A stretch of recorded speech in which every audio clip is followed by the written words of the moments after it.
Қайырлы күн достар. Бүгін сіздерге e-қонақ сайтында шетелден келген қонақтарды тіркеуді, бір айлық тіркеуді көрсетемін. Бірінші кезекте браузерді ашамыз, любой браузерді. Сосын бұл жерде e-қонақ сайтын жазамыз. Міне e-қонақ. Осы сайтқа кіріп, сіздер тіркелмеген болсаңыздар, бірінші тіркеліп алу керек. Кіру дегенді басамыз.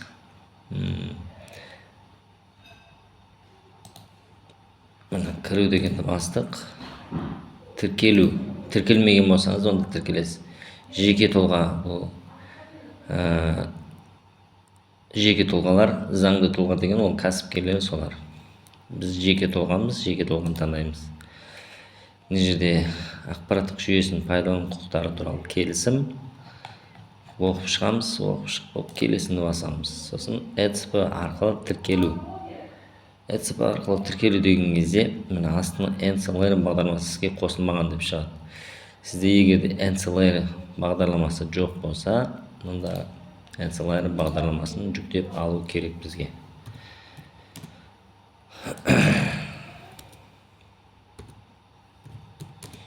NCLR деп басамыз. Бірінші PKI.gov сайтына кіріп, осы сайттан бізге керекті NCLR таңдап аламыз. Бұл жерде 32 бит, 64 бит деген болады. Windows 32 бит, Windows 64 бит. Windows 64 32 бит екенін анықтап алу керек компьютердің.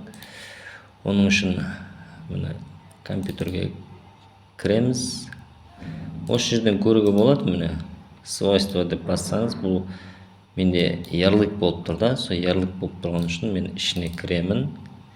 Сосын рабочий столды басамын да, міне қазір көрсетейін. Рабочий стол бассам, міне этот компьютер деп свойствосын қараймыз. Осылай қарасаңыздар болады.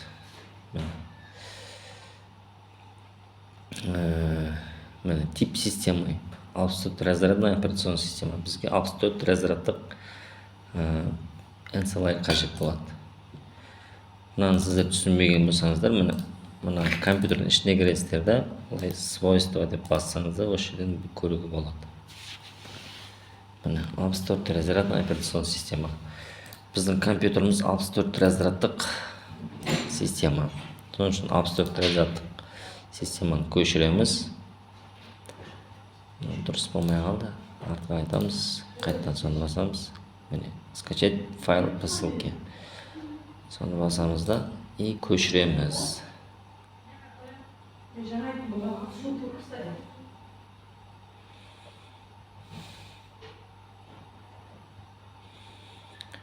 Көшіріп болған соң осы NCLR бағдарламасын орнатамыз. Далее орнатылып жатыр.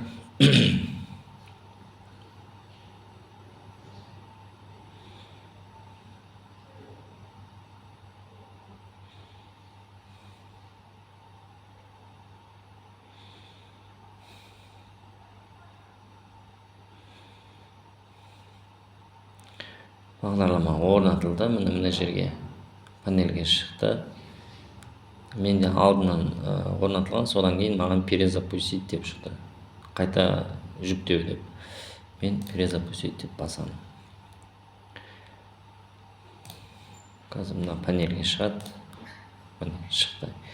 Енді жаңағы тіркелуге басамыз, сосын ECP арқылы тіркелу дейді. ECP ключіңіз бар болса, ECP арқылы тіркелуіңізге болады. Осыны басасыз. NCLR сұрап тұр. Обновить етеміз страницаны, жаңартамыз, сосын келесіне басамыз, ECP арқылы тіркелу деп басамыз. Міне, сіз қайда сақтап қойыпсыз, кілтіңізді сол папканы ашасыз, таңдайсыз. Мысалға көрсетейін. Таңдадық. Пароль енгіземіз.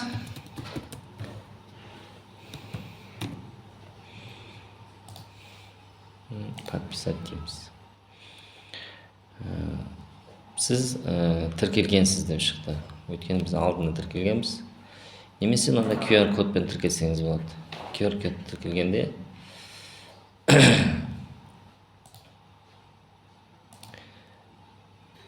қайтадан көрсетейін. Мына QR код деген кезде QR код шығу керек. QR код шыққанда білесіздер, мобильный телефонда егов деген приложение бар. Сол егов приложение кіресіз да, кіріп болғаннан кейін QR код таңдайсыз. QR кодты мына жерге белгілейсіз, көрсетесіз, тұтасыз QR кодқа. Мына QR код. Сол QR кодты шығады, сол QR кодты сканерлейсіз ғой, жалпы айтқанда. Сөйтіп барып тіркелесіз. Тіркеліп болғаннан кейін міне кіру, ETSP ключ таңдаймыз.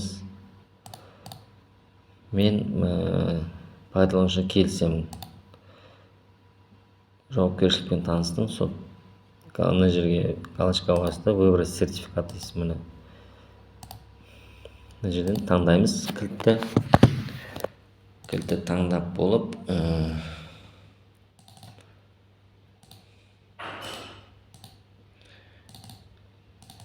ішіне кіреміз.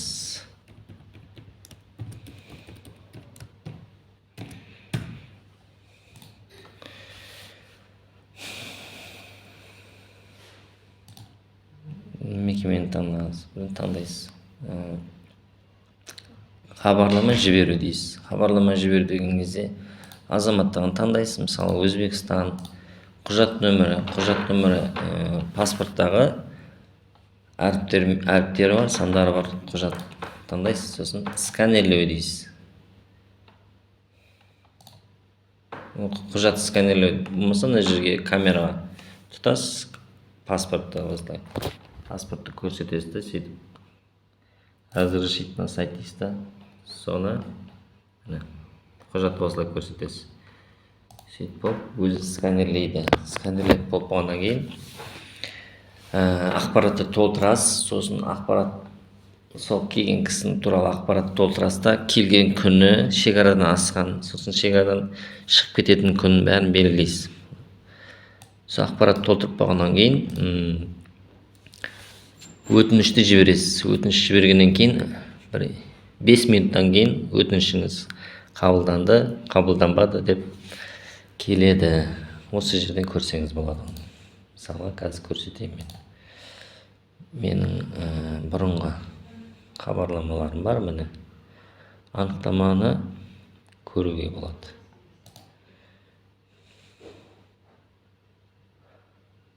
Міне хабарландыруды тексеру деген дұрысыздар. Жоқ, хабарландыруды тексеру емес. Хабарламаларды жіберу, хабарландыруды тексеру. Істемей тұр. Басты бетке өтсеңіз, осы жерде қонақ келгенде жайлы хабарлама жіберу. Осыны басасыз да, толтырасыз ғой. Сосын толтырып болғаннан кейін жаңа айтқанды.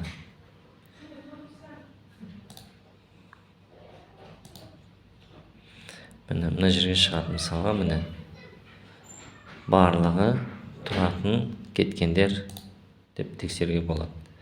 Тұратын, міне барлық. Сол жерге шығады. Міне анықтаманы жүктеу. Анықтаманы жүктеп аласыз. Жүктеп алуға, жүктеп алғаннан кейін соны көруге болады. Несібе Мұратбай. Осы құжат алсаңыз болды. Уақыты көрсетіледі. Сізге, маған мынандай шетелдіктер келді. Мекен жай тұру бойынша 26.05.2025 жылға дейін. Ол енді ескі. Хабар жіберілген күні. Жіберілген күні, жарамдық мерзімі.